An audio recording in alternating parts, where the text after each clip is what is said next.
Hello friends, नमस्कार। स्वागत है आप सभी का आपके अपने channel triple C wifi study पर। आज इस क्लास में 30 ऐसे इंपॉर्टेंट प्रश्न आप सभी के लिए डिस्कस करेंगे जो आप सब के लिए काफ़ी इंपॉर्टेंट हैं और ये क्वेश्चन ट्रिपल सी एग्जाम में काफ़ी बार पूछे गए हैं। सो ये सभी क्वेश्चन आपके लिए इंपॉर्टेंट हैं। क्लास को आप लास्ट तक जरूर देखें।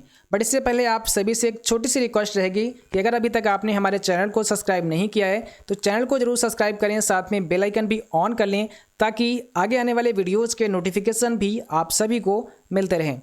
और अगर आप ट्रिपल सी का मॉक टेस्ट देना चाहते हैं तो आप हमारी वेबसाइट www.triplec.com पर विजिट कर सकते हैं। यहाँ पर आपको ढेर सारे मॉक टेस्ट हिंदी और इंग्लिश में मिल जाएंगे। अगर आप हिंदी में मॉक टेस्ट देना चाहते हैं तो आप यहाँ क्लिक करें और अगर आप इंग्लिश में मॉक टेस्ट देना चाहते हैं तो यहाँ क्लिक करेंगे। इसके साथ ही साथ आपको ट्रिपल सी क्वेश्चन और यहाँ पर जो भी इंपॉर्टेंट पीडीएफ हैं वो सारे यहाँ पर आपको मिल जाएंगे।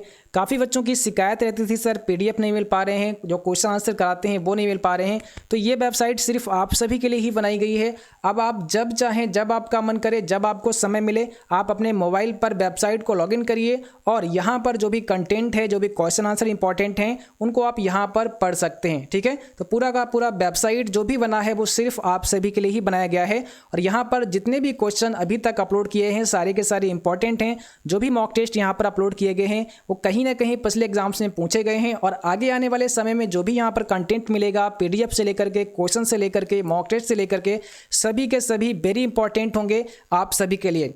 तो ये वेबसाइट एक तरीके से आप जो है जब मन करे आपका, जब आपको समय मिले तब इसको आप यूज कर सकते हैं और अपनी तैयारी बहुत अच्छे से कर सकते हैं।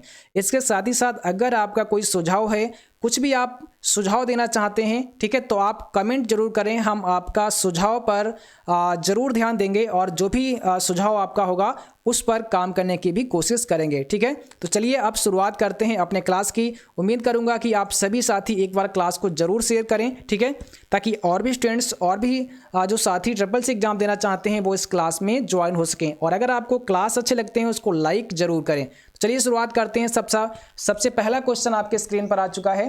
आपको बताना है IMEI नंबर कितने डिजिट का होता है। ठीक है, तो यहाँ पर आपके लिए जैसा कि हमने बताया कि इस क्लास में आपको 30 क्वेश्चन मिलेंगे, ठीक है, और सभी के सभी क्वेश्चन इंपॉर्टेंट हैं, इसलिए पूरा क्लास आपको ध्यान से करना है। बट एक चीज़ और मैं आपको बोलना चाहूँगा कि आप कोशिश फिर से करेंगे कि भाई 30 में 30 का स्कोर आपका रहे। ठीक है, 30 में 30 का स्कोर आपका रहना चाहिए। इससे पहले कि मैंने 3-4 क्लास दिए लिब्रे ऑफिस राइटर पर, अगर आपने वो क्लास नहीं देखे हैं तो उनको आप जरूर देखें। ठीक है, एक बार उन क्लासों को भी आप ध्यान से देखेंगे तो समझ में आएगा। इसके बाद भी लिब्रे ऑफिस की क्लास आपको मिलेगी, बट मैंने सोचा कि क्यों ना बीच में एक आपको इंपॉर्टेंट क्वेश्चन का क्लास करा दिया जाए। सो इसीलिए ये इंपॉर्टेंट क्वेश्चन आप तक पहुँच रहे हैं। तो पहले क्वेश्चन का आपको राइट आंसर करना है, IMEI नंबर कितने डिजिट का होता है।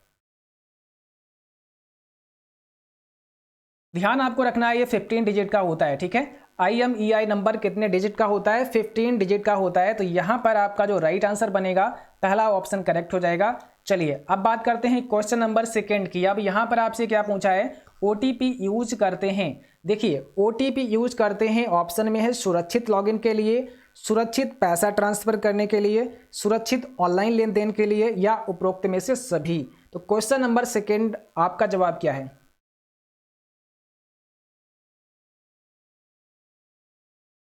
सिंपल सी बात है भाई, OTP जिसका मतलब होता है वन टाइम पासवर्ड। ध्यान रखना क्या होता है, वन टाइम पासवर्ड होता है। ठीक है, OTP का मतलब होता है वन टाइम पासवर्ड। इसका मतलब है सुरक्षित लॉगिन करने के लिए भी होता है, पैसा ट्रांसफर करने में भी होता है, सुरक्षित ऑनलाइन लेन देन में होता है। यानी कि यहाँ पर आपका डी ऑप्शन राइट हो जाएगा। ठीक है, यानी कि उपरोक्त सभी आपका सही जवाब है। वन टाइम पासवर्ड का मतलब यही है कि सुरक्षा की एक अगली स्टेप दी जाए। यानी कि अगर आप किसी को पैसा ट्रांसफर करना चाहते हैं, ठीक है, या कोई भी आप ट्रांजैक्शन कर रहे हैं, उसमें आपके मोबाइल नंबर पर जो रजिस्टर्ड मोबाइल नंबर होता है उस पर एक OTP जाता है, यानी कि वन टाइम पासवर्ड जाता है जो केवल एक बार के लिए यूज होता है। उस पासवर्ड को आप दोबारा यूज नहीं कर सकते हैं और वो पासवर्ड जो होता है वो आपके मोबाइल नंबर पर जाता है। जब उस पासवर्ड को आप यूज करते हैं तब ये कंफर्म हो जाता है कि हाँ ये वही व्यक्ति ट्रांजैक्शन कर रहा है या वही व्यक्ति लेन देन कर रहा है जिसका ये बैंक अकाउंट है। ठीक है, तो इससे थोड़ा सा ये एक सिक्योरिटी जो होती है, एक सिक्योरिटी का एक स्टेप और बढ़ जाता है ताकि चीज़ें और सिक्योर हो सकें। ठीक है, तो OTP का जो यूज होता है वो इसीलिए होता है ताकि सुरक्षित लॉगिन हो सके, सुरक्षित पैसा ट्रांसफर हो सके, सुरक्षित ऑनलाइन लेन देन हो सके। यानी कि अब यहाँ पर जो आंसर बना आपका वो क्वेश्चन नंबर डी बना। ठीक है, ध्यान रखना है। चलिए अब अगले क्वेश्चन पर चलते हैं, क्वेश्चन नंबर 3। अब देखिए यहाँ पर आपसे क्या पूछा है, इंस्टाग्राम के फाउंडर कौन है। एक वीडियो हमने दिया है काफ़ी समय पहले, जितने भी इंपॉर्टेंट फाउंडर हैं उन सभी के नेम बताए हैं। ठीक है, और बहुत सारी चीज़ें वहाँ पर डिस्कस की हैं। अगर वो आपको वीडियो मिला हो तो आप ज़रूर कमेंट में बताएं, नहीं तो उसका लिंक हम शेयर कर देंगे। ठीक है, और उसको आप ज़रूर ध्यान से देख लेना। उसमें सारे फाउंडर के नेम जो भी SSS एग्जाम में पूछे जाते हैं उस सब को यहाँ पर डिस्कस किया है बहुत ही विस्तृत रूप से। यहाँ पर आपको बताना है इंस्टाग्राम के फाउंडर कौन हैं।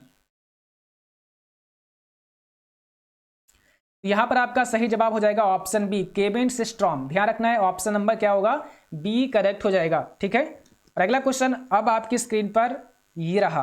क्वेश्चन नंबर 4 में आपको क्या करना है, इंस्टाग्राम कब रिलीज हुआ आपको ये बताना है। ठीक है, वो ईयर बताना है कि इंस्टाग्राम कब रिलीज हुआ।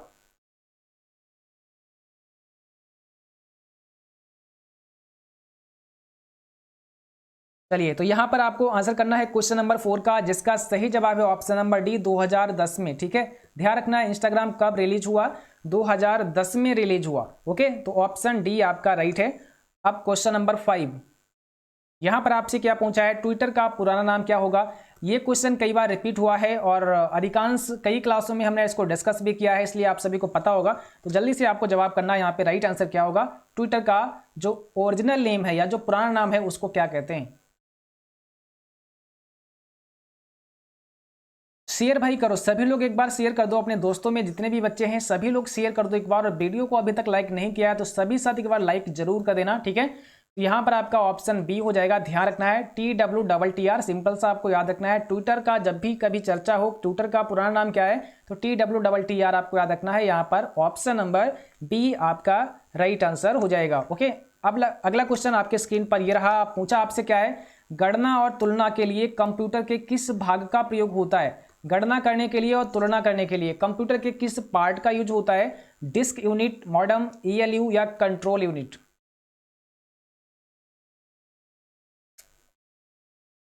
बताइए, गणना और तुलना के लिए कंप्यूटर के किस भाग का प्रयोग किया जाता है। तो यहां पर आपको जवाब करना है, राइट आंसर क्या हो जाएगा, राइट आंसर आपका सी हो जाएगा, ALU।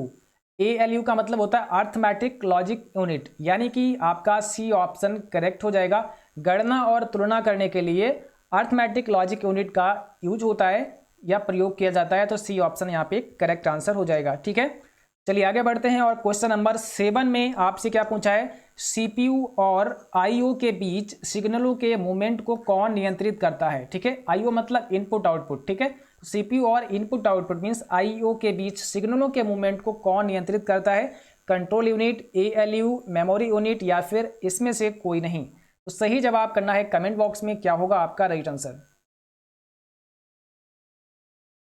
तो ध्यान रखना है पहला ऑप्शन ही करेक्ट है आपका, कंट्रोल यूनिट। क्या है क्या हो जाएगा, कंट्रोल यूनिट, यानी कि फर्स्ट ऑप्शन आपका राइट आंसर होगा। ठीक है, अब क्वेश्चन नंबर 8 में आपको बताना है सही जवाब क्या हो जाएगा। तो यहाँ पर क्वेश्चन नंबर 8 आपके स्क्रीन पर आ चुका है, आपको कमेंट आंसर करना है। ठीक है, निम्न में से कौन सा कंप्यूटर का बुनियादी कार्य नहीं है। आपसे क्या पूछा है, कंप्यूटर का कौन सा बुनियादी कार्य नहीं है। ठीक है, अब ध्यान देना है आपको, डाटा प्रोसेस करना, टेक्स्ट को स्कैन करना, इनपुट को स्वीकार करना, डाटा को स्टोर करना।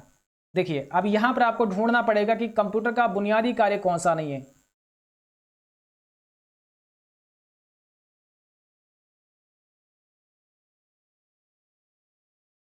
तो करेक्ट आंसर करना है क्वेश्चन नंबर 8 में। सही जवाब क्या हो जाएगा, आपको जल्दी से अपना जवाब भेजना है। यहां पर देखिए, यहां पर जो राइट आंसर होगा ऑप्शन बी होगा, टेक्स्ट को स्कैन करना। ये कंप्यूटर का बुनियादी कार्य आप नहीं कह सकते हैं। देखिए पहला ऑप्शन में क्या है, डेटा को प्रोसेस करना। डेटा को प्रोसेस करना भाई कंप्यूटर का प्राइमरी वर्क है ना, डेटा को प्रोसेस ही करेगा। ठीक है, उसके बाद अगर बात करें सी ऑप्शन के, तो इनपुट को स्वीकार करना, आपके इनपुट को भी स्वीकार करेगा। इसीलिए कंप्यूटर बनाया गया है ताकि आपके इनपुट को स्वीकार करे और आपको आंसर दे पाए। डाटा को स्टोर करना भी इसका काम होता है, अगर हम डाटा स्टोर करना चाहते हैं तो भी कर सकते हैं, बट ये बहुत कंपलसरी नहीं है, बहुत ज़रूरी नहीं है कि वो टेक्स्ट को स्कैन ही करे, बिना स्कैन करे भी काम चलेगा। ठीक है, तो ये उसका एक बुनियादी कार्य नहीं है कि वो टेक्स्ट को स्कैन करे। ओके, तो यहाँ पर बी ऑप्शन आपको थोड़ा सा ध्यान रखना है, थोड़ा सा लॉजिक क्वेश्चन है, थोड़ा सा आपको समझना पड़ेगा। तो बी ऑप्शन आपका यहाँ पे राइट है, टेक्स्ट को स्कैन करना ये कंप्यूटर का बुनियादी कार्य नहीं है। ओके, अब बढ़ते हैं नेक्स्ट क्वेश्चन की तरफ, और अगला क्वेश्चन आपका ये रहा। आपको बताना है कंप्यूटर की क्षमता है निम्न है, उच्च है, सीमित है या असीमित है। अब आपको राइट आंसर करना है, कंप्यूटर की जो क्षमता है वो कैसी है।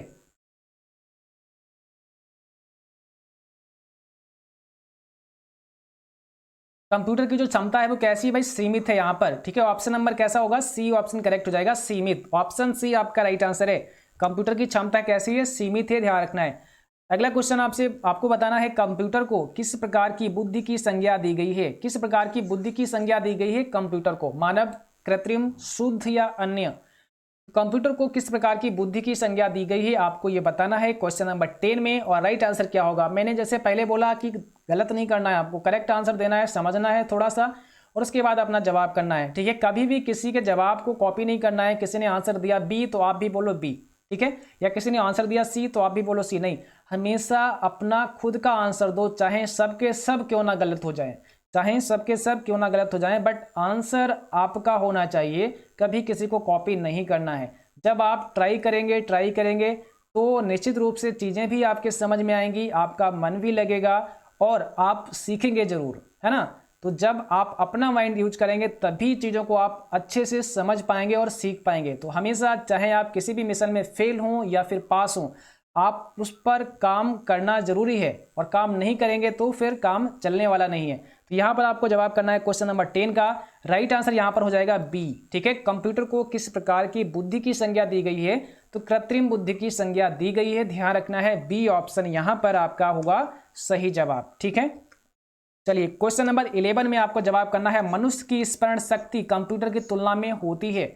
मनुष्य की स्मरण शक्ति कंप्यूटर की तुलना में कैसी होती है, थोड़ा सा लॉजिक क्वेश्चन है, आपको जवाब करना पड़ेगा। यहाँ पर करेक्ट क्या होगा, सामान्य, उच्च, निम्न या औसत। आप पूछा क्या है, मनुष्य की स्मरण शक्ति, है ना, मनुष्य की जो स्मरण शक्ति है कंप्यूटर की तुलना में होती है कैसी, सामान्य, उच्च, निम्न या औसत।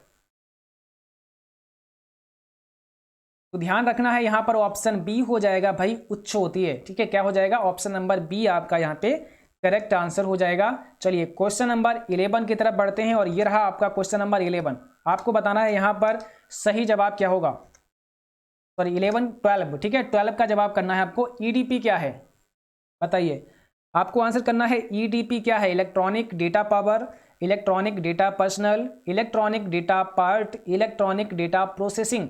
याद रखना है, सभी के सभी क्वेश्चन मोस्ट इंपॉर्टेंट क्वेश्चन हैं। ठीक है, तो इसलिए आपको समझ के पढ़ना पड़ेगा, थोड़ा सा याद रखना पड़ेगा।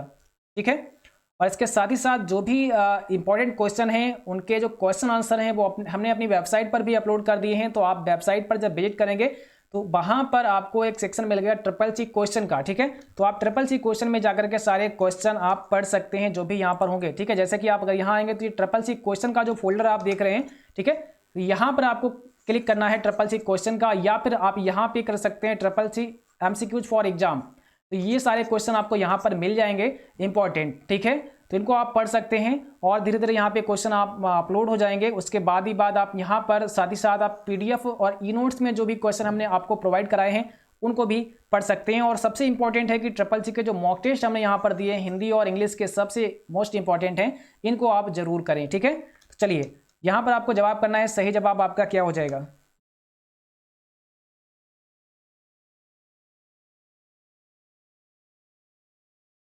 यहाँ पर आपका ऑप्शन क्या हो जाएगा, डी करेक्ट हो जाएगा, ध्यान रखना है। ऑप्शन नंबर डी हो जाएगा इलेक्ट्रॉनिक डेटा प्रोसेसिंग। क्या हो जाएगा, इलेक्ट्रॉनिक डेटा प्रोसेसिंग, ये ऑप्शन नंबर डी हो जाएगा। ईडीपी का मतलब होता है इलेक्ट्रॉनिक डेटा प्रोसेसिंग। ठीक है,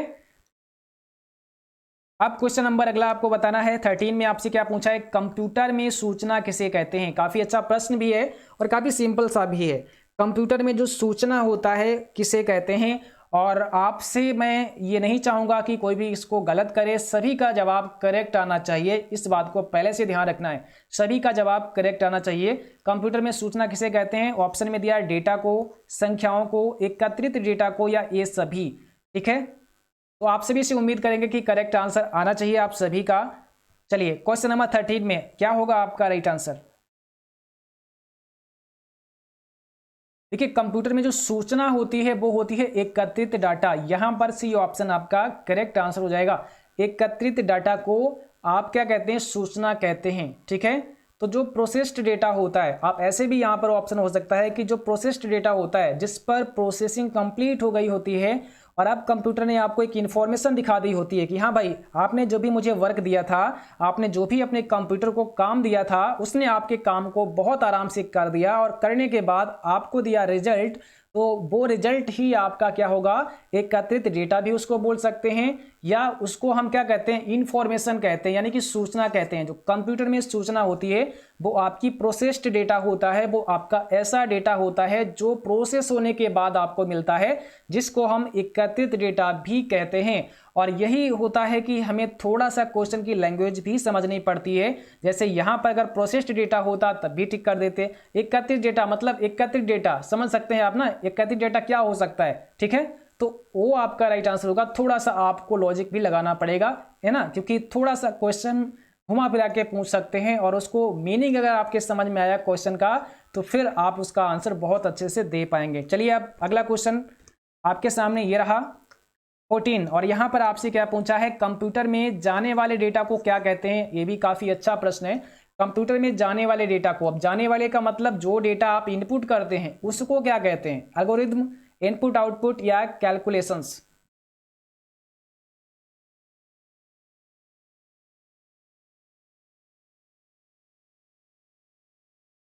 यहां पर आपको करेक्ट आंसर करना है। देखिए ऑप्शन पर भी आंसर डिपेंड करता है, क्योंकि हमारे पास जो ऑप्शन होते हैं हमें उसी में से अपना आंसर छांटना पड़ता ना, क्योंकि यहां पर हम अपने मन का कोई भी आंसर नहीं सिलेक्ट कर सकते हैं। जो भी मेरे पास ऑप्शन दिए होते हैं हम उन्हीं ऑप्शन में से अपना एक सही जवाब ढूंढते हैं। तो अब यहां पर आपसे क्या पूछा कि कंप्यूटर में जाने वाले डेटा को क्या कहते हैं, तो कंप्यूटर में डेटा कौन सा जाता है भाई, इनपुट यहां पर करेक्ट आंसर है ना। इनपुट, इनपुट होता है, जो भी इनपुट करते हैं उस डेटा को हम क्या कहते हैं, वो कंप्यूटर में जाता है, उस डेटा को हम इनपुट कहते हैं। ठीक है, तो ये ध्यान रखना है आपको, यहाँ पे करेक्ट आंसर आपका ऑप्शन नंबर बी हो जाएगा। ठीक है, या इसको आप रॉ डेटा भी कह सकते हैं, अगर ऐसा ऑप्शन आपको मिलता है रॉ डेटा। ठीक है, रॉ डेटा मतलब ऐसा डेटा जो यूजलेस है, जो किसी के काम का नहीं है। तो हम अगर उस डेटा को कंप्यूटर में जब इनपुट करेंगे तब कंप्यूटर हमारा उस पर प्रोसेस करेगा, और अब वो डेटा प्रोसेस होने के बाद जो आपको दिखाएगा वो कैसा होगा, वो आपका प्रोसेस्ड डेटा होगा, यानी कि अब वो आपके काम का डेटा होगा जिसका आप यूज करने वाले हैं, है ना। तो हम कंप्यूटर में कब अपना कमांड देते हैं, कब प्रोसेस करते हैं, जब हम अपने जो ऐसे रॉ डेटा होता है जिसको हम कंप्यूटर में इनपुट करते हैं, है ना, और उस डेटा पर हमारा कंप्यूटर काम करता है, उसके बाद मुझे रिजल्ट दिखाता है, बस मेरा काम फिनिश हो गया है। ठीक है, जैसे कोई आपके पास एक छोटी सी मूवी की क्लिप है और आप चाहते हैं कि उसको एडिट करना, तो अभी जो मूवी की क्लिप आपके पास छोटी सी है वो आपका रॉ डेटा हो सकता है, मीन्स वो आपके काम का नहीं है। बट अब आप क्या करेंगे, उस डेटा को अपने कंप्यूटर में ले जाएंगे, है ना, और उसको आप एडिट करेंगे। एडिट करने के बाद जब आपका वो मूवी एडिट हो जाएगा, उसके बाद आप उसको जब डाउनलोड कर लेंगे, एडिट होने के बाद जो रिजल्ट आपको मिलेगा दैट इज योर इंफॉर्मेशन, है ना, क्योंकि वही हम चाहते थे। हम ये चाहते थे कि हमारी मूवी जो है अच्छी सी एडिट होकर हमारे पास सामने आ जाए, या जो भी वीडियो क्लिप आप एडिट करना चाहते हैं, तो किसी भी डेटा पर आप काम करना चाहते हैं ताकि वो प्रोसेस होने के बाद जो हम चाहते हैं वो मिल जाए, वो आपकी इंफॉर्मेशन है। और जब हम प्रोसेस के लिए जो डेटा इनपुट करते हैं वो हमारा इनपुट डेटा होता है, वो हमारा रॉ डेटा होता है। तो डिपेंड करेगा आपके ऑप्शन के ऊपर कि ऑप्शन में इनपुट दे रखा है या रॉ डेटा दे रखा है ना। ऐसे करके बहुत सारे ऑप्शन, आप उनके मीनिंग को समझ लेंगे तो आप उसका जवाब जरूर दे पाएंगे। ठीक है, चलिए अब क्वेश्चन नंबर नेक्स्ट आपके स्क्रीन पर ये रहा। अब यहां पर आपसे पूछा है एटीएम क्या होता है, बिना स्टाफ के नकदी देना, बैंकों के स्टाफ मुक्त युक्त काउंटर, बैंकों की शाखाएं, या इनमें से कोई नहीं। भाई सभी जानते हैं एटीएम क्या होते हैं, है ना। तो ऑप्शन करना है आपको, यहाँ पे क्या हो जाएगा 15 का।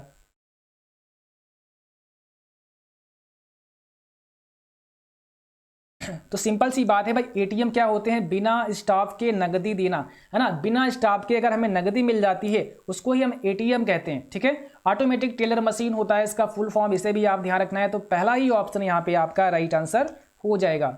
अब अगले क्वेश्चन पे चलते हैं, क्वेश्चन नंबर 16, और यहां पर आपसे क्या पूछा है, कंप्यूटर प्रोसेस द्वारा इंफॉर्मेशन में परिवर्तित किए जाते हैं। ध्यान रखना है, फिर से सेम क्वेश्चन लगभग पूछा है आपसे, बट इस बार क्या पूछा है कि कंप्यूटर प्रोसेस द्वारा, है ना, कंप्यूटर प्रोसेस के द्वारा इंफॉर्मेशन में परिवर्तित किए जाते हैं किसको? इनपुट, डेटा, नंबर, सभी कथन सत्य हैं। अब जरा ध्यान देना है आपको, यहां पर आपका राइट आंसर क्या बनेगा? कंप्यूटर प्रोसेस द्वारा, ध्यान रखना है, कंप्यूटर प्रोसेस द्वारा इंफॉर्मेशन में परिवर्तित किए जाते हैं। किसको किया जाता है इंफॉर्मेशन में परिवर्तित? तो सिंपल सी बात है भाई, आपने यहां पर किया प्रोसेस और यहां पर हुआ इंफॉर्मेशन, रिजल्ट मिला आपको। तो अब पूछा है कि किसको प्रोसेस किया जाता है इंफॉर्मेशन में, ठीक है, तो ये आपको बताना है 16 में। तो भाई सिंपल सी बात है, डेटा को। अब यहां पर आप डेटा करेक्ट करेंगे, ठीक है, ठीक है, यहां पर होगा डेटा।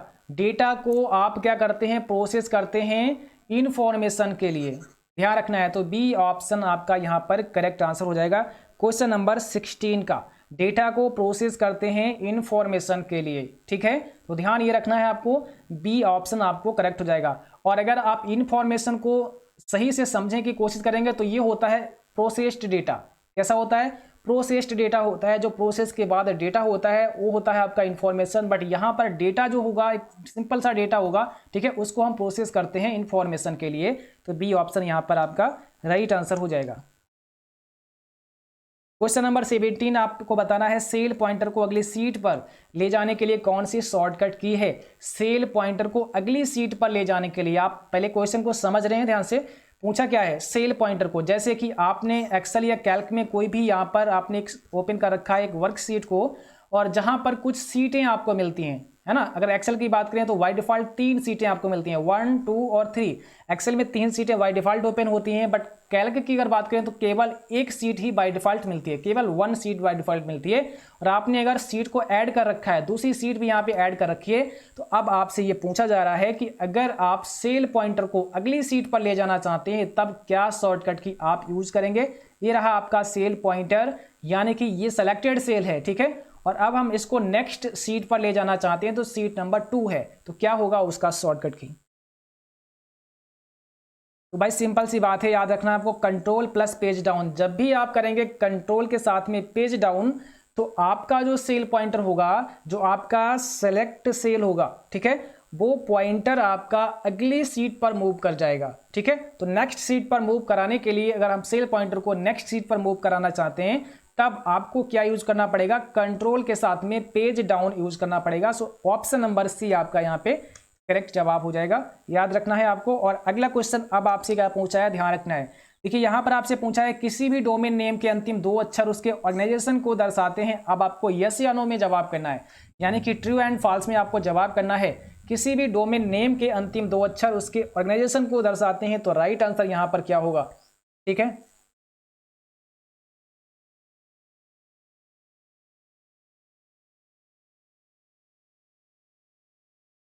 तो बिल्कुल करेक्ट आंसर है ऑप्शन पहला हो जाएगा। किसी भी डोमेन के अंतिम 2 अक्षर उसके ऑर्गेनाइजेशन को दर्शाते हैं, ये आपको यहां पर करना था सही जवाब। तो यहां पर आपको, ठीक है, सॉरी, यहां पर ये ऑप्शन बी हो जाएगा, क्योंकि ये क्वेश्चन फॉल्स होगा, ठीक है, ये क्वेश्चन आपका हो जाएगा फॉल्स। अगर किसी भी डोमेन के लास्ट में जैसे कॉम लिखा है, तो ये 3 अक्षर हैं, है ना, तो ये उसके ऑर्गेनाइजेशन को दर्शाते हैं। बट अगर किसी भी डोमेन के अंतिम 2 अक्षर होते हैं, तो वो उसकी कंट्री को दर्शाते हैं। जैसे अगर यहाँ पे मिला आपको .in, तो इसका मतलब है इंडियन, ठीक है। तो ऐसे करके अगर आपको किसी भी डोमेन के लास्ट में डॉट के बाद अगर 2 अक्षर दिखाई देते हैं, तो वो किसी कंट्री को दर्शाते हैं, और अगर 3 अक्षर दिखाई देते हैं, तब वो किसी ऑर्गेनाइजेशन को दर्शाते हैं। याद रखना है आपको। तो यहाँ पर जो राइट आंसर बनेगा वो बनेगा ऑप्शन बी, यानी कि ये क्वेश्चन हो जाएगा फॉल्स, क्योंकि यहाँ पर कहा गया है किसी भी डोमेन नेम के अंतिम 2 अक्षर उसके ऑर्गेनाइजेशन को दर्शाते हैं, तो ये हो जाएगा फॉल्स। ध्यान रखना है, 2 अक्षर उसकी कंट्री को दर्शाते हैं, और आपके जो 3 अक्षर होते हैं वो उसके ऑर्गेनाइजेशन को दर्शाते हैं। तो यहाँ पर बी ऑप्शन आपका सही जवाब है। और अगला क्वेश्चन आपकी स्क्रीन पर ये रहा।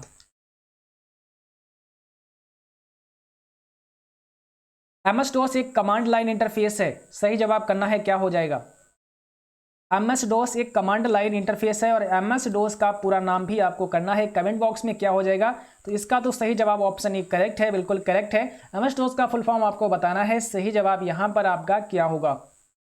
MS-DOS का मतलब होगा माइक्रोसॉफ्ट डिस्क ऑपरेटिंग सिस्टम, ठीक है, तो ध्यान आपको रखना है।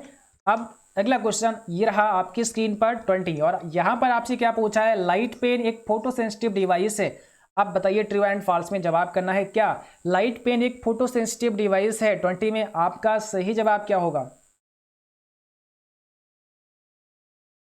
तो बिल्कुल है, ऑप्शन पहला आपका यहाँ पे करेक्ट है, यानी कि पहला ऑप्शन यहाँ पे सही है, बिल्कुल ट्रू क्वेश्चन हो जाएगा। ओके, नेक्स्ट क्वेश्चन पर चलते हैं। 21 में क्या पूछा है? अब आपसे पूछा है वैन में डेटा संचरण सैटेलाइट के माध्यम से होता है। तो वैन का फुल फॉर्म आप सभी को पता होगा, वाइड एरिया नेटवर्क। क्या होता है? Wide area network.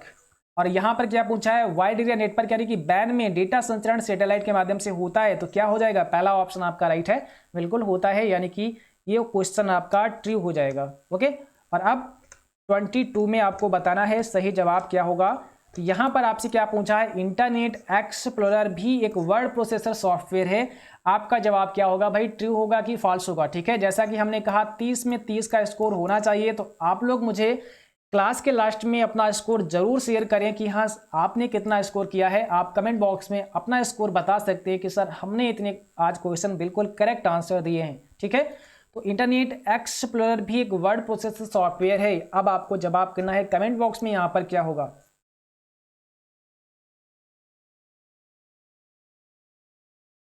तो बिल्कुल करेक्ट आंसर यहाँ पर देखिए पूछा क्या है, सॉरी यहाँ पे पूछा क्या है? इंटरनेट एक्सप्लोरर भी एक वर्ड प्रोसेस सॉफ्टवेयर है। तो ये हो जाएगा गलत भाई, यहाँ पर ये गलत हो जाएगा, यानी कि ये हो जाएगा फॉल्स। ऑप्शन बी आपका राइट है, इंटरनेट एक्सप्लोरर एक वर्ड प्रोसेसर सॉफ्टवेयर है। तो बिल्कुल गलत है ना, ये वर्ड प्रोसेसर सॉफ्टवेयर नहीं है, ये एक प्रकार का क्या है? वेब ब्राउजर है। क्या है? वेब ब्राउजर है। ठीक है, वेब ब्राउजर है, यानी कि ये बी ऑप्शन आपका करेक्ट है 22 का। ठीक है, ये हो जाएगा फॉल्स। और अगला क्वेश्चन आपको बताना है, डॉट मैट्रिक्स प्रिंटर एक इनपुट डिवाइस है। डॉट मैट्रिक्स प्रिंटर एक इनपुट डिवाइस है, ट्रू है कि फॉल्स?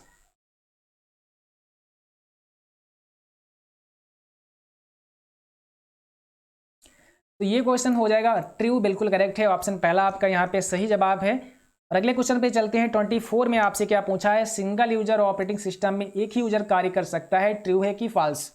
आपको बताना है सिंगल यूजर ऑपरेटिंग सिस्टम में एक ही यूजर कार्य कर सकता है, ट्रू एंड फॉल्स में ही आपको आंसर करना है। सो इस क्वेश्चन का जो राइट आंसर बनेगा ऑप्शन पहला हो जाएगा यहाँ पर, यानी कि ये क्वेश्चन आपका ट्रू हो जाएगा, ध्यान रखना है। ठीक है, अब नेक्स्ट क्वेश्चन आपको बताना है 25, जिसमें पूछा है चैटिंग इंटरनेट की सबसे अधिकतम महत्वपूर्ण सुविधाओं में से एक है। बताइए, चैटिंग इंटरनेट की सबसे महत्वपूर्ण सेवाओं में से एक है, क्या ये सही है, ट्रू है कि फॉल्स? तो बिल्कुल सही है, पहला क्वेश्चन यहाँ पे आंसर हो जाएगा, पहला ये ट्रू हो जाएगा। ठीक है, ये क्वेश्चन आपका कैसा हो जाएगा? ट्रू हो जाएगा, बिल्कुल करेक्ट है। चलिए अब नेक्स्ट क्वेश्चन आपके सामने आ चुका है 26। यहाँ पर आपसे क्या पूछा है? वाईफाई एक उच्च क्षमता व तीव्र गति ट्रांसमिशन की तकनीक है। वाईफाई एक उच्च क्षमता व तीव्र गति ट्रांसमिशन की तकनीक है, ट्रू एंड फॉल्स में ही आपको जवाब करना है। 26 में आपका सही जवाब क्या है? इसका मतलब क्या होता है? Wireless fidelity. ठीक है, तो यहाँ पर ये करेक्ट हो जाएगा, पहला ऑप्शन आपका राइट। और अगला क्वेश्चन अब आपकी स्क्रीन पर ये रहा 27। इसमें आपसे क्या पूछा है? Bluetooth network, Bluetooth wired network technology का एक उदाहरण है। बताइए, ब्लूटूथ वायर्ड नेटवर्किंग टेक्नोलॉजी का एक एग्जाम्पल है, ट्रू है कि फॉल्स? तो सिंपल सी बात है भाई, ब्लूटूथ क्या है? वायर्ड नेटवर्किंग टेक्नोलॉजी का एक उदाहरण ही है ना, वायर्ड ये भी है। तो ऑप्शन पहला आपका राइट है, यहाँ पे ट्रू हो जाएगा, बिल्कुल करेक्ट आंसर होगा ऑप्शन नंबर ए।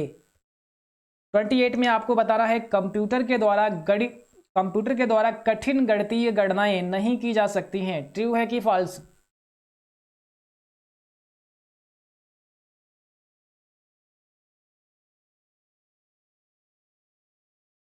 कंप्यूटर के द्वारा कठिन गणितीय गणनाएं नहीं की जा सकती हैं, तो ये हो जाएगा फॉल्स, ऑप्शन नंबर बी आपका यहाँ पे करेक्ट आंसर हो जाएगा। ये क्वेश्चन कैसा होगा? फॉल्स हो जाएगा, ऑप्शन नंबर बी आपका राइट हो जाएगा। क्वेश्चन नंबर 29 में क्या पूछा है? स्प्रेडशीट में गणना फार्मूलों की सहायता से की जाती है। स्प्रेडशीट में जो गणना होती है वो फार्मूलों की सहायता से की जाती है। आपका जवाब यहाँ पर क्या होगा? बताइए, ट्रू होगा या फॉल्स होगा? यहां पर हो जाएगा पहला ऑप्शन करेक्ट, बिल्कुल सही है। स्प्रेडशीट में जो भी गणनाएं होती हैं सभी की सभी क्या है? फार्मूलों की ही सहायता से होती हैं, है ना। तो पहला ऑप्शन यहां पर आपका सही जवाब हो जाएगा। अब अगला क्वेश्चन आपको बताना है और नेक्स्ट क्वेश्चन में आपसे क्या पूछा है, वेब पेज को डाउनलोड किए बिना प्रिंट नहीं किया जा सकता है। तो बताइए जवाब यहाँ पर क्या है, ट्रू है कि फॉल्स। वेब पेज को डाउनलोड किए बिना आप प्रिंट नहीं कर सकते हैं, क्या कहेंगे, क्या होगा इसका जवाब।